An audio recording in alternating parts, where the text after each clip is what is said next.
Shalom to everyone. Hello, everyone. Good evening to our panelists in Israel. Good afternoon and good morning to all our participants from across the globe. My name is Dina Wachtel, and on behalf of myself and my co-host, David Stambler, and all our colleagues here at Canadian Friends of Hebrew University and Hebrew Youth Friends Associations around the world, we want to thank you, our audience, for joining us today and for continuing to take part in our webinars over the past 5 months. Webinars that are intended to inspire us all and educate us. We are joined today by 3 esteemed panelists. Member of the Knesset, Hauser, Professor Shlomo Hasson, and panelist and moderator, Ambassador Aharoni. I will introduce our moderator and panelist, and then we will begin the conversation and he will continue the introduction. So it is my honor to introduce our moderator and panelist, Ambassador Aharoni. Aharoni serves as Global Distinguished Professor for International Relations at New York University's Faculty of Arts and Science. He is a co-founder of Emerson Rigby, a member of the International Advisory Council of APCO Worldwide, a global ambassador for Maccabi World Union, and the chairman of the Charney Forum for New Diplomacy. A 25-year veteran of Israel's Foreign Service, founder of the Brand Israel program, and a well-known nation branding practitioner. Ambassador Aharoni has been Israel's longest-serving Consul General in New York and the tri-state area, which is Israel's largest diplomatic mission worldwide. Ambassador Aharoni, please take it away. Thank you so much, Dina, for your very kind and generous introduction. I would like to thank you in the first place for putting together this incredible panel. I myself am very curious to hear what Hauser and Professor Hasson have to say about this historical agreement. I just wanted to congratulate all of you for coming together, Canadians and Americans, so we can say this is an event of the North American Friends of the Hebrew University and not just the Canadians or the Americans. But we have about 700 people on the line with us, and it's a wonderful thing to have so many people coming together to learn and enrich our lives with the knowledge from our esteemed guests. Before I turn to our first guest and introduce him, and I'd like to apologize in advance that member of the Knesset, Hauser, who's in the middle of brokering a deal between 2 factions of the coalition right now, who is serving as the chairman of the Knesset's Defense and Foreign Affairs Committee, which is the most influential, most powerful legislative committee in the country. He couldn't be with us live, so we had to tape him a little while ago, and so we will enjoy a 10-minute interview with him about the implications of this historical agreement. But before we do that, I would like to put on the table a few big contextual issues for us to consider when we discuss the agreement to normalize relations between United Arab Emirates and the State of Israel. The first big question is, why does Israel have to have peace agreements? Why does it have to be an agreement from a legal point of view? It's a very interesting question, since most people are unaware of the legal predicament of Israel. Israel officially is in a state of war with many of the Arab countries in our region. And the only way to end that state of war is to sign first a non-belligerency agreement and then a full normalized relationships. The second big question is, what is the relationship between this agreement and the infamous Arab economic boycott of 1945? Is it the official death of the Arab economic boycott? Another big question is, what will be the impact of this decision to normalize relations on the movement to delegitimize Israel, infamously known as the BDS movement? Another very big question, is the Trump doctrine working? What is the Trump doctrine? You break, you pay. No more American even-handedness. The Palestinians failed to accept compromise 3 times in the last 20 years, in 2000, in 2005, in 2008. You break, you pay. Who are the losers and who are the winners? We know who the losers are: the Palestinian Authority, Iran, Syria, Hamas, Hezbollah. The territorial compromise is a big loser. And what are the implications of the loss of territorial compromise on the two-state solution, since it is based on the notion of territory for peace? And lastly, what will be the regional impact? Will other nations in the Arab and Muslim world will follow UAE's footsteps? And if so, which ones? Qatar, Oman, Bahrain, Kuwait, who are the candidates to normalize relations with Israel in the foreseeable future? So I'd like to begin by briefly introducing our first guest, member of the Knesset, Tzvi Hauser, who very quickly became one of the most influential members of the Knesset. He held many positions as a communications advisor to cabinet ministers. He was the chairman of the Council of Cable and Satellite Broadcasting in Israel at a very young age of 29. He worked as an attorney, private law firm, but then joined politics again in 2007 as a cabinet secretary, and served in that position until 2013. He is the chairman, as I said, of the most central legislative committee in the Israeli Knesset. He's the chairman of the Defense and Foreign Affairs Committee. So let's hear the 10-minute interview that we just conducted with Tzvi Hauser, and I apologize in advance that I had a different shirt. Such a pleasure to have a member of the Knesset, Tzvi Hauser, with us. He is the chairman of the Parliamentary Defense and Foreign Affairs Committee, which is the most influential, the most powerful committee in the Israeli legislature. He is a former cabinet secretary under several cabinets under Prime Minister Netanyahu. He's the former chairman of one of Israel's most revered and esteemed museum, Haaretz Museum in Tel Aviv, and a former attorney whose specialty is mass media and internet law and intellectual property. It's a pleasure to have you with us, member of the Knesset, Tzvi Hauser. We are really appreciative of the fact that you took the time in one of the busiest days of the year to discuss with us the historic announcement about the United Arab Emirates. I'm happy to be here, and as a former teacher at the Hebrew U, it's my honor to host by you and to be with you tonight. So the first question that we have for you, from your vantage point, you've been in the in the room when the biggest decisions were made. What is the historical importance of what just happened with United Arab Emirates?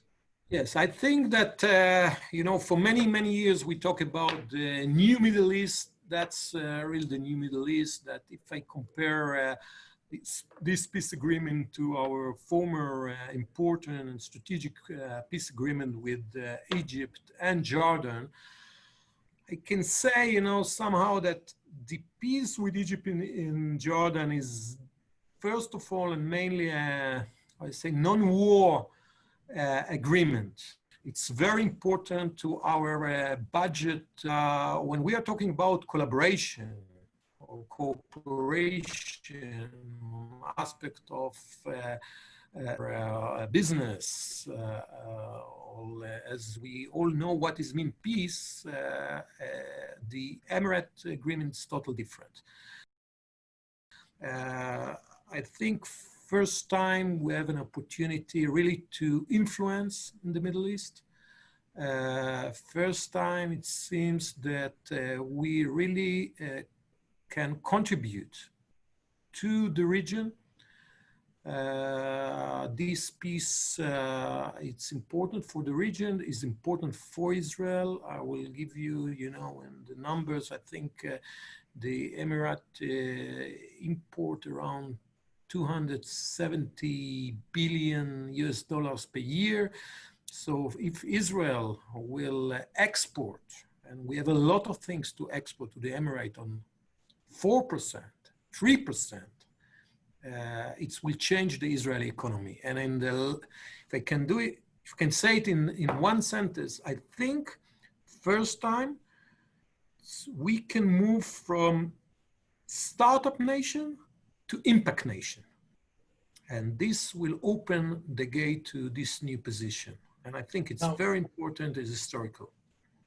What is your assessment as to the impact, the positive impact this may have on other countries in the region, Arab countries and Muslim countries? Yes, I think what we see is kind of three system or allies that lead by three different local superpower or regional superpower. We see the Shias group. This is the lead by Iran, including Syria, Hezbollah, and in the other side, we see the, can say, the extremist Sunnis group. It's led by the Muslim Brothers. It's mainly Turkey, Qatar, the Hamas in Gaza. And there is the third group, is the other Sunnis, moderate, I think, pro-West, pro-US countries in the region, is Egypt, Jordan, Saudis, Emirates. It's including Kuwait, Oman, Bahrain, Morocco. And this group now opened the gates to Israel. And Israel, as a local superpower, leads. So we all together do a lot of things. And I believe this agreement will lead to other agreements. I believe and I hope that we'll see in the near future more countries that take those relationships and sound countries we have under the radar and become more formal, public. And I believe that there is a huge potential for trilateral cooperation. US, Emirate, Israel, it can be Canada, Emirate, Israel, it can be in this other countries on this group. And I believe this is a game changer for the Middle East. Now, you envision a multilateral system and network of ties, but what actually needs to happen right now in order to advance from a proclamation to an actual signed agreement? What is the process that will happen right now? There is some technical aspect. It is kind of a negotiation. I understand it has to be kind of a formal ceremony, but practically what we see almost immediately, that is people to people, real relationship. It's not only formal, not only by Ministry of Foreign Affairs and ceremonies and leadership. Practically is businessmen. And I believe that if we're not in the era of post-corona, post-COVID-19, we'll see tourism, both sides. I heard, here in Israel, a lot of Israelis that want to visit. I heard that a lot of Bahrain, Emirates, and other countries wants to come also to the Holy Land, to Israel. And that's, as I said, when we are talking about real peace, we have a lot of opportunities on that aspect. Last question, and out of respect to your time, I know that you have one of the busiest days of the year today for you because you're brokering a very important deal. You're trying to, and we all wish for your success brokering the deal. In terms of your assessment, where would you like to see this agreement 5-10 years from now? I think, first of all, from the Israeli point of view, I think that that's something can be a game changer for the Israeli economy. I think we can do a lot of things on, Israel is, can say, a superpower in software services. I think we can contribute a lot. We are talking about clean energy, water, clean tech, cybersecurity. Together, it can be real different situation, because if the world and region will see how much this agreement contribute to both countries, how much it's contribute to the Emirates, I believe that it's convinced more countries to understand that Israel is here and will stay in the region, and Israel can help. Israel can flourish the region, and to collaborate with Israel is good things for all the people in the region. And we are celebrate 72 years of independence. We are in the first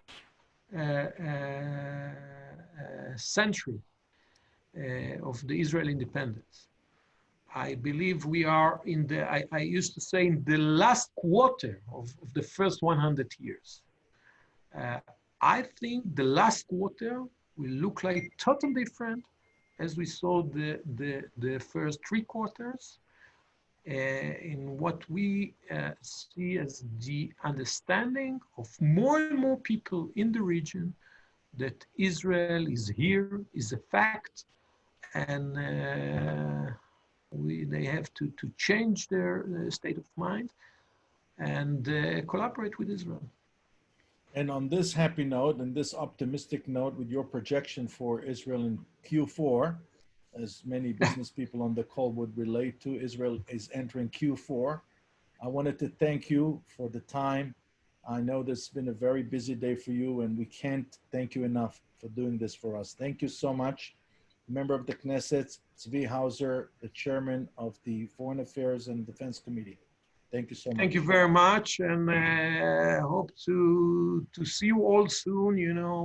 I think what you're doing in Canada for the Hebrew is a great job, and keep it on. Well, thank you so much, member of the Knesset, Tzvi Hauser, who gave us the view from the Knesset, from the Defense and Foreign Affairs Committee. And now to our guest, who's live with us from Jerusalem. Professor Shlomo Hasson is a professor emeritus at the Hebrew University, where he teaches and conducts research. For 40 years, he taught in the Department of Geography, the Institute of Urban and Regional Studies, and the School of Public Policy. He holds the Leon Safdie Chair at the Institute of Urban and Regional Studies and serves as the head of Hebrew University's Shasha Center for Strategic Studies. His main fields of interest are geopolitics at the global and regional levels, urban and regional planning, innovation, science and technology, human capital and the role of higher education, democracy and governance, and strategic thinking. He works as a consultant to several government offices and municipalities, has published more than 30 books and monographs and more than 100 articles. That's quite a crop. At Hebrew University's Shasha Center for Strategic Studies, researchers have developed a set of possible scenarios for the world in the wake of the current pandemic. As part of their work, they are advising the National Economic Council and the Prime Minister's Office, helping devise strategies to cope with the COVID-19 crisis. Professor Hasson, it's a pleasure to have you with us. Thank you. Thank you very much, Ido, for your kind introduction. Do you hear me? Yes, we can hear you, and we are waiting in anticipation to see your slides and to hear your your wise analysis. Okay, good evening, everybody. I'm honored and pleased to be here with you. And I would like to share with you my thoughts about the agreement by looking at a slide, some slides that relate to the Israel-United Arab Emirates Accord. This work has been done in the Shasha Center. We have focused on the issue of geopolitics. And obviously, I will relate the accord to the current geopolitical situation. So first of all, what is the meaning of this agreement? What are the main points of this agreement? So the first point is that this is a full normalization of relations between Israel and the United Arab Emirates, which involves the establishment of reciprocal embassies and the signing of bilateral agreements in various fields, including investment, tourism, direct flights, telecommunications, technology, energy, healthcare, culture, environment, and security. But there is another clause to this agreement, which says that Israel will suspend its declaration of sovereignty over areas in the West Bank. And third, the two states will join the United States to launch a strategic agenda for the Middle East, to expand diplomatic, trade, and security coordination. So these first three items show you the partners and their interest. The interest of the UAE, Israel role, and the United States role. And then there are two additional clauses. The parties will continue their efforts to achieve just, comprehensive, and enduring solution to the Israeli-Palestinian conflict. And all Muslims all over the world who come in peace will be allowed to pray in Al-Aqsa Mosque, and other Jerusalem holy sites should remain open for peaceful worshippers of all faith. So if you ask ourselves, what are the drivers that led to this agreement? I would like to point to the following ones. The first one is attaining UAE leverage on Israel.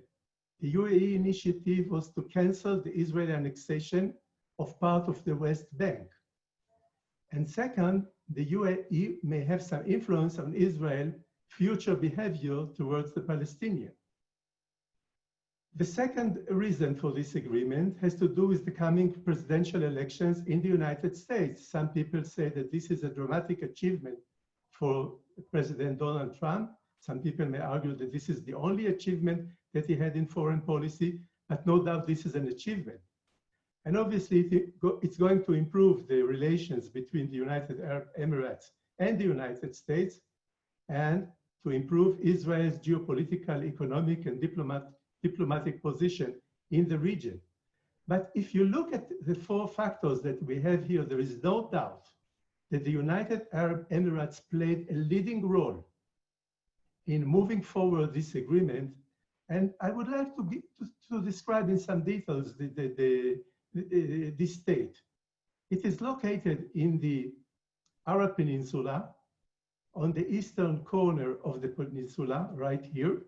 And you can see that it borders with Oman and Saudi Arabia. Actually, Saudi Arabia surrounded from all sides, from almost all sides. This is a very rich, prosperous, assertive, and technologically advanced country. If you look at their achievement in the last few years in science and in publications, you can see that the investment in research and development in this area, in this state, is very high compared to other Arab sites, and gets very closer to the investment in research and development of Europe. If you look at the publications in the 10%, top 10% journals, you can see that the United Arab Emirates is ranked very high.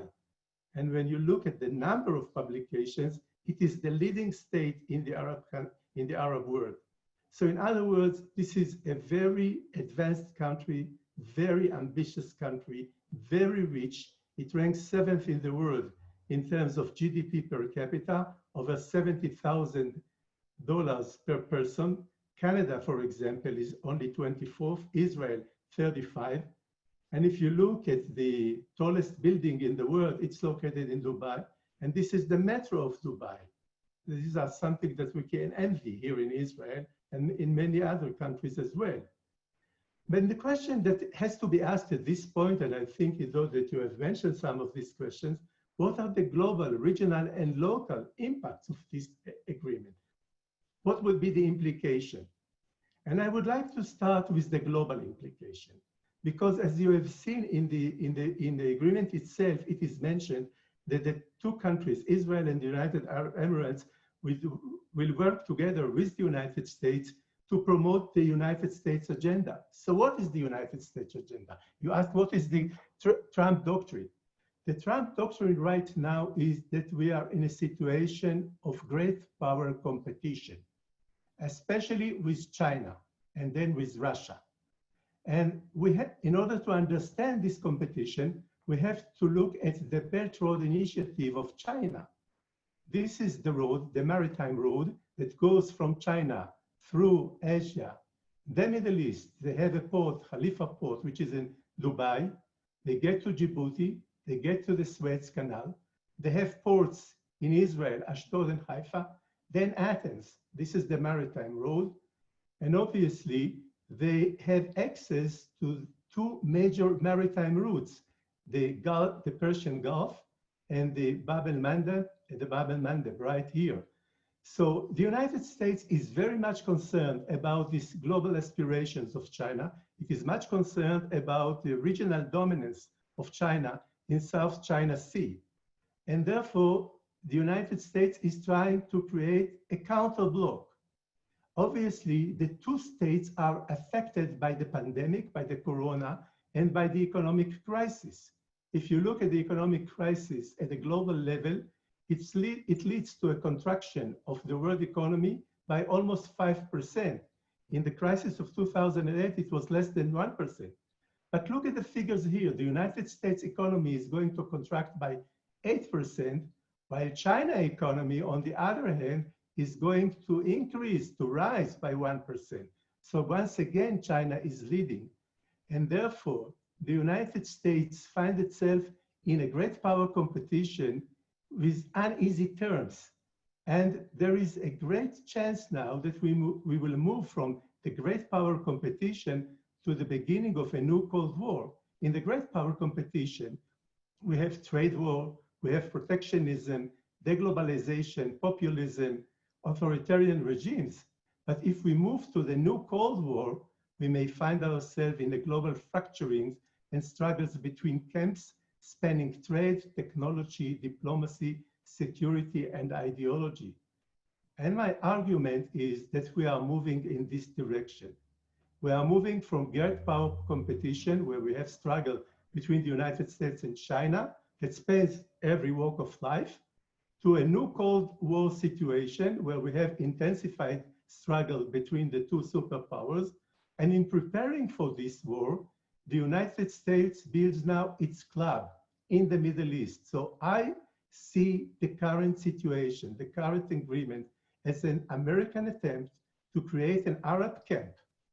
And China and Iran are brokering at the same time an economic and military agreement. And if this agreement is realized, the United Arab Emirates and Israel and the United States will find themselves in a new solution, in a new situation. There are obviously political implications for the United States because we are nearing the presidential election. And the lessons for Israel are very clear. Israel must deepen its understanding of the coming new Cold War, the American interests, and her freedom of maneuver. Iran is quite aware of this situation, and this is an Iranic description of the current situation. As you can see here, Iran identified two major areas of friction in the South China Sea and in the Middle East and Eastern Europe. And between these fractures, we have the bloc of Russia and China. This is one geostrategic bloc, according to the Iranian view, with Iran as part of it. And then we have the United States and the European Union. And if this scenario is realized, it will become very clear why we need this agreement between Israel and the UAE, because we are going to face a new situation. This would be a dramatic change. Unfortunately, most of the discussions focus on the two states and on the region, and somehow neglect the global importance of this change. And obviously, if this is going to happen, it's going to affect the entire Middle East, because in the Middle East right now, we have four major camps. We have the radical Shiite axis of Iran, with Syria, Hezbollah, the Houthis in Yemen, Shiite militia in Iraq, the Palestinian Jihad. We have the Muslim Brotherhood, which is headed by Turkey and Qatar. We had the Salafi and jihadist group, which are associated with ISIS, with Al-Qaeda.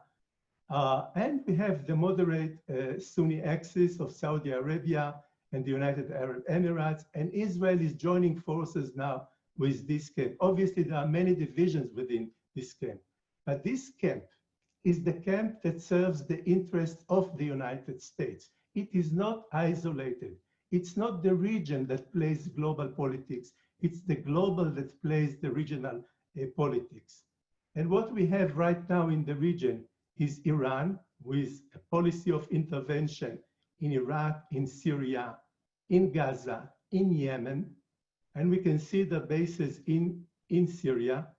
And once we have this agreement between Israel and the United Arab Emirates, we have a presence of Israel right here on the Persian Gulf, very close to Iran. So to a certain extent, we see here some changes in the regional game, because Iran is not the only one now that has this assertive policy. There are a counterforce that is created now with the blessing of the United States.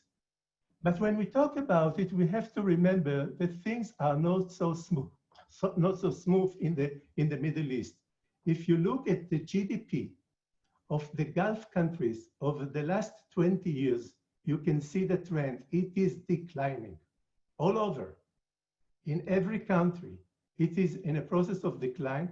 And obviously, they are aware that oil is going to be replaced by other industries, and therefore they diversify their economy. The green stands for non-oil, and the orange for oil industry. And you can see the radical change, especially in the United Arab Emirates, and especially the last year. We can see now that we have a change, a radical change in this area, which points to instability, to all crises. And this process has been augmented by the killing of the Iranian Major General Qasem Soleimani and the explosion in the Beirut port. And you can see the protests in Iraq and in Iran and Lebanon until November 2019. And in Lebanon, we have a new wave of protests all over. So if you ask me now, what would be the implication, what would be the impact of the agreement on this situation, I would say it would be a minor one, because there are deeper forces working in the Middle East, shaping the Middle East, leading it to regression, instability. The Chinese even describe it as the arrival of the new Middle Ages in the Middle East. But still, there are some hope that changes will be brought about by this agreement.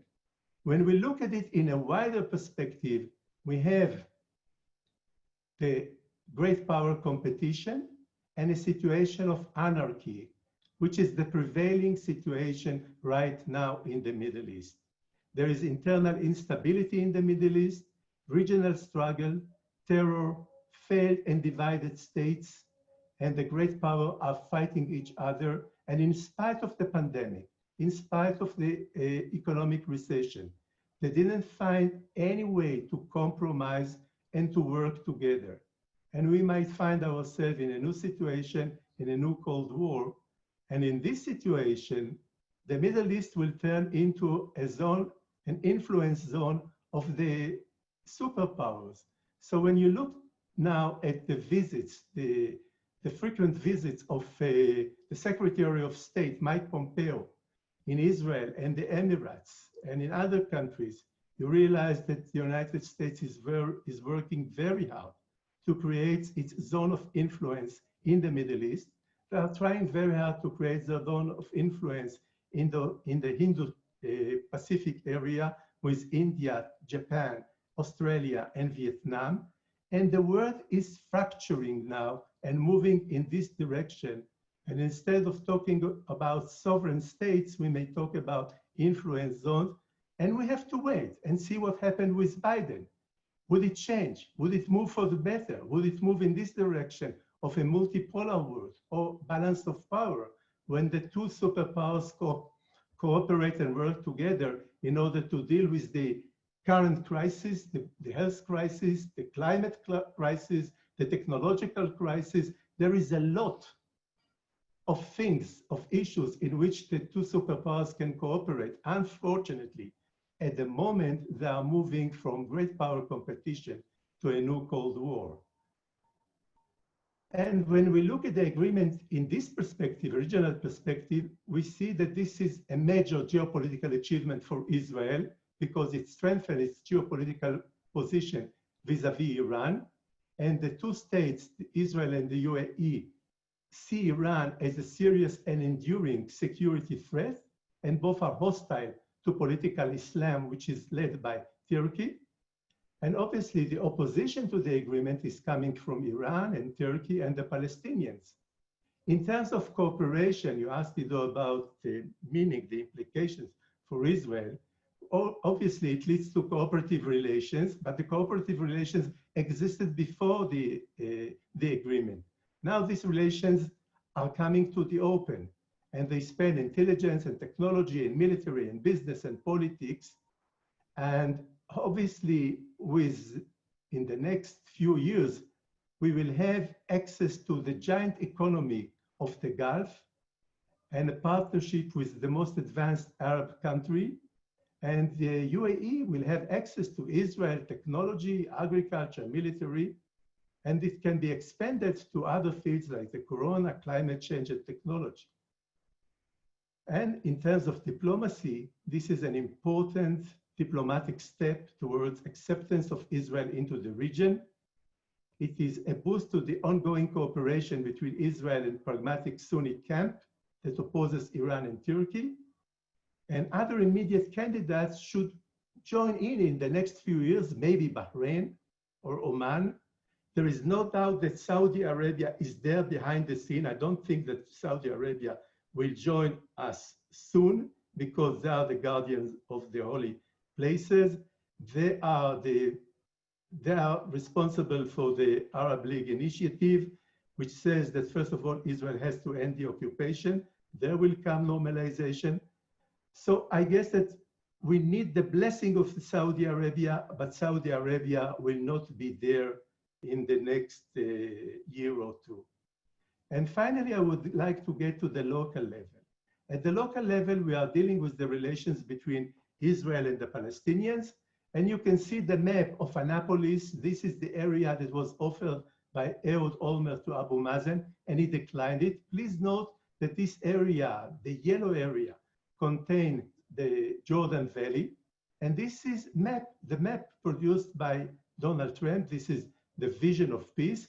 And please note that this is a disjointed state, a disjointed Palestinian state, and the Jordan Valley with the corridor from Jerusalem will be in the head of Jerusalem. There will be some compensations in the Negev area. And obviously, the Palestinians who declined Annapolis declined also the vision of 2020.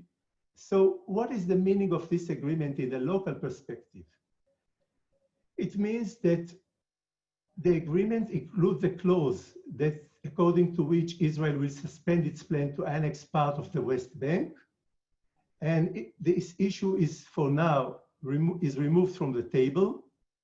The Arab Peace Initiative from 2002 has been distorted, if not reversed, because instead of having, the end of occupation and then normalization, we first have normalization without the end of occupation. The internal Palestinian impact is a devastating defeat for the Palestinian because the Palestinians are internally divided, they are regionally ignored and globally sidelined. And this could lead to a decision of the Palestinian Authority to dissolve itself. And in that case, Israel would have to assume security responsibilities for this area. It could also lead to the rise of radical forces and terrorist groups within the West Bank and Gaza, and maybe to the taking over of the West Bank by Hamas. In Israel, the internal Israeli impacts are not clear because Benjamin Netanyahu promised to his base, to the right base, that he's going to annex the territories. And now this issue has been removed off the table.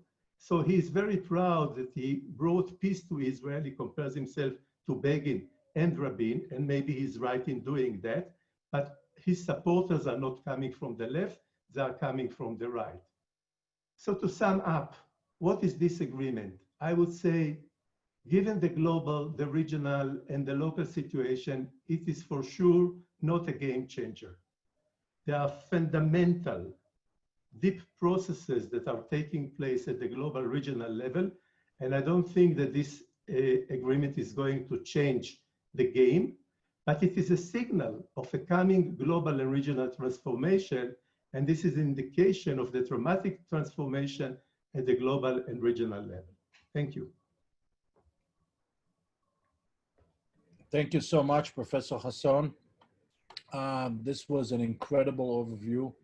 And thank you for sharing with us all this regional. I think that the contextual discussion of the U.S.-China relations as it relates to what's happening in the Gulf is simply eye-opening, and I'd like to thank you for that. We have a very, very long list of questions, so let me begin with a question from Mr. Howard Brown from Toronto, and he's asking you, what gives you hope that this will truly bring more Arab countries to the table, and who do you think those countries will be? I think that this is a breakthrough because we have now, for the first time, a new kind of peace. This is not the cold peace that we have with Jordan and Egypt. This is a warm peace. There is no rift in the United Arab Emirates between the government and the people. They work together, they work in tandem. And therefore, I think that when we look around us in this area of the Gulf, there are other countries that think the same. The people agree with the government, and if the government takes a decision, a bold decision to sign an agreement with Israel, it will be supported by the people. And what gives me peace, it may sound ironic, but what gives me peace is the coming crisis, the coming climate crisis. I think that, all of us are going to be affected by it in the Middle East, especially the countries of the Gulf. We already have some contacts, informal contacts, with Oman, with Qatar, with Bahrain, dealing with this issue.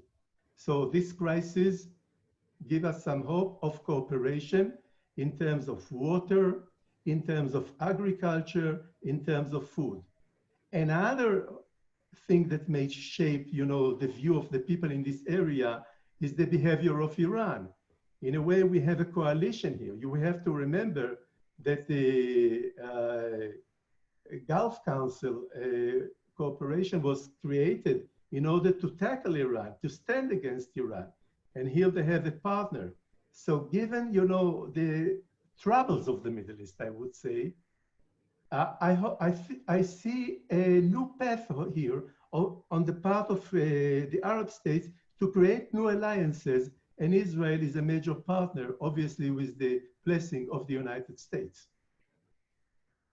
Yeah, Professor Hasson, I would like to combine a few questions about the Palestinians coming from 5 different people, but largely the big question here is, how do you think this is going to affect the Palestinians, both internally and externally? For example, will it give a boost to the efforts to replace Mahmoud Abbas, known as Abu Mazen, as the leader by someone younger? And externally, will it further marginalize the Palestinians? We all know that the Palestinians gradually, since their decline of the Olmert proposal in 2008, and you show the Annapolis plan, you show the map, they've been gradually sidelined, not just by the Israelis and the Americans, but also by the Arabs themselves. One of the perfect examples was the lack of response in the Arab world when President Trump decided to move the US Embassy from Tel Aviv to Jerusalem, with the exception of the King of Jordan. No one publicly spoke out against it. What is the answer to your question? What is the overall impact internally and externally on the Palestinians? I think we have to draw a distinction between different camps. We have the Hamas and the Salafi group on the one end, and we have the PLO on the other. And when we look at the PLO, when we look at the Abu Mazen, okay, the government, and we look at the people, I think the major concern of the people, the Palestinian people right now, is the issue of economic survival. And I think that in order to cater to this need, Israel has to be very generous and very supportive of the Palestinian Authority, which means that we have to work with the Palestinian Authority in order to solve the economic problem. I've been talking to the Secretary of State, Salah Aliyan. He served as secretary and he attended all the meetings from Madrid to Annapolis. And he wrote a paper to Abu Mazen. He said, the most important issue right now for the Palestinians is economic prosperity. Let's work with Israel together. So if you ask me what would be the message, the Israeli message to the Palestinians, I've mentioned that this is a devastating defeat for the Palestinians, but we should not insist on this defeat. On the contrary, we should take a positive role in alleviating the economic burdens of the Palestinians, working with the Palestinians on issues of cross-border cooperation, dealing with issue of labor, economic development, energy, water, and we can do quite a lot. Actually, we have started doing it.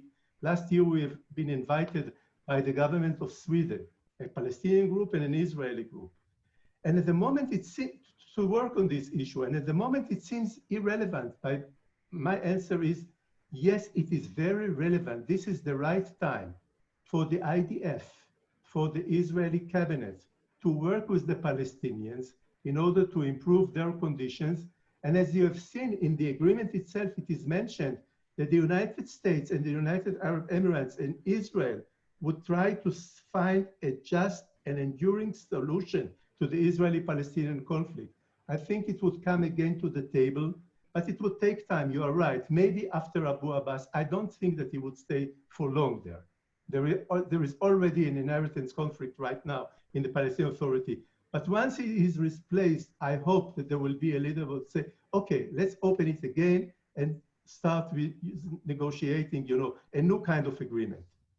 Now, Professor Hasson, a few of our viewers asked for the slides, so I'm assuming you have no problem sharing with them, sharing them with Dina, and she can share. I have with some of them because some of them were produced by my institution and the IDF, so I have to get their permission. All right, so whatever you can share, please share with Dina so that she can share with our viewers. Yeah, right. Now, you devoted a big part of your analysis to U.S., China, what is now trade war, but you anticipate that this could escalate into a full-blown Cold War. Now, where will it find Israel?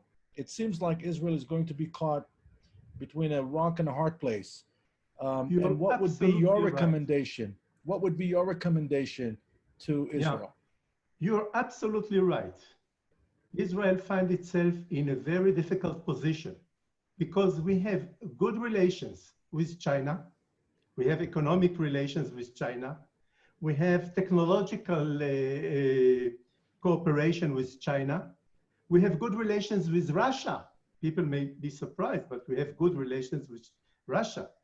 And if we are moving in this direction of a Cold War, what would be our degree of freedoms, in maneuvering between the different camps? And I think that Israel has to clarify now to the United States that it would be in the interest of the United States that the Emirates with Israel would talk to China and convince China not to sign a military agreement with Iran, because once it signs such an agreement, they have a draft, but it has not been signed yet. So we have to convince them not to sign it because we regard them as friends. Once they sign such an agreement, they are not friends anymore. And I think that Israel can help now because with the United Arab Emirates, we can create a local power which can affect, the relations between the two. In my view, we should maintain our freedom. Yes, we have the strategic alliance with the United States, but we should keep the economic, the technological contacts with China as they are and even develop them further. Now, Stephen Gluck is asking about the F-35, the sales of the F-35. Is it the AWACS affair all over again? To remind our viewers, AWACS, Well, US. my view is very different from what you hear today. I think that if my analysis is correct, and we are talking about an American strategic camp, which is formed in the Middle East, then the United States is calling the shots here. And it would be in its interest to sell the F-35 to its allies, which is the United States and United Arab Emirates. And as long as we are together in the same camp, I don't see any reason in the world why the F-35 will not be sold to the United Arab Emirates. Karen Orlin is asking, how will this agreement affect attitudes toward Israel and Jews in Western Europe and in the UN? If I may add to that, do you think it will have any impact on the anti-Israel sentiment that we see, especially in intellectual circles in the West? I think that we do not understand Europe. And I'm talking, from some experience. I have been to Brussels several times. I have been to the European Parliament. I have been to Sweden, that is criticizing Israel. And I talked to the Foreign Affairs Ministry. They are willing to support any initiative that would bring together Israel, the Palestinians, and the Arab world. We miss an opportunity. We have our stereotypes. We really don't read the map of Europe. I've been to the parliament. I saw the lobby, the pro-Israel lobby. It's much bigger than the pro-Palestinian lobby. I think we have to expand our relations with Europe. And right now, this is a wonderful opportunity because what we have right now is a real imminent threat associated with climate change, associated with the situation in Africa, with enormous number of immigrants moving from Africa. Some estimated it by 250 million to 500 million immigrants moving from Africa to Europe. Why not joining forces, dealing together? I mean, the United Arab Emirates, Israel, Europe, with the problem of climate change in the Middle East and Africa.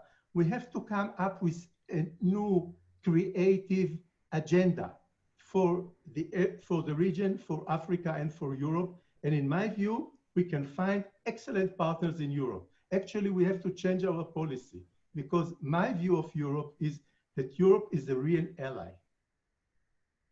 Faye Levinson is asking, how long has this agreement been in the works and was it worked on during the Obama administration? If I may say something about that, Professor, to Faye, that, the only thing that really stood between peace or normalization was a decision. Yes. And so this has been going on for many years. Israel has developed trade relations and informal relations with many of the Gulf countries, many of the Maghreb countries in North Africa and others. So this could have happened years ago. And Steve Gluck is asking about the particular timing. Professor Hasson, maybe you have something to say about why now in terms of the United States. Why now? I think that the United States has decided in the last few months to come up with a new strategy. Well, it was already drafted in 2017 and 2018 in the strategic defense strategy and the strategic security strategy. I'm talking about 2017 and 2018, which is 3 and 2 years ago. But in recent months, the United States and the Trump administration came up with a new strategy, which is directed against China. China is defined now as a competitor, but also as a rival. And since it is defined as a rival, the United States is trying to create its own clubs. I'm not saying camps, but its own clubs of supporters. And it is trying to do it in the Hindu Pacific area, in the Middle East, and to some extent in the transatlantic region. I think that we are witnessing now a new policy that defines China as a rival, and as a rival, the United States is trying to create the counter camp, and this is the reason why it has come to the fore right now.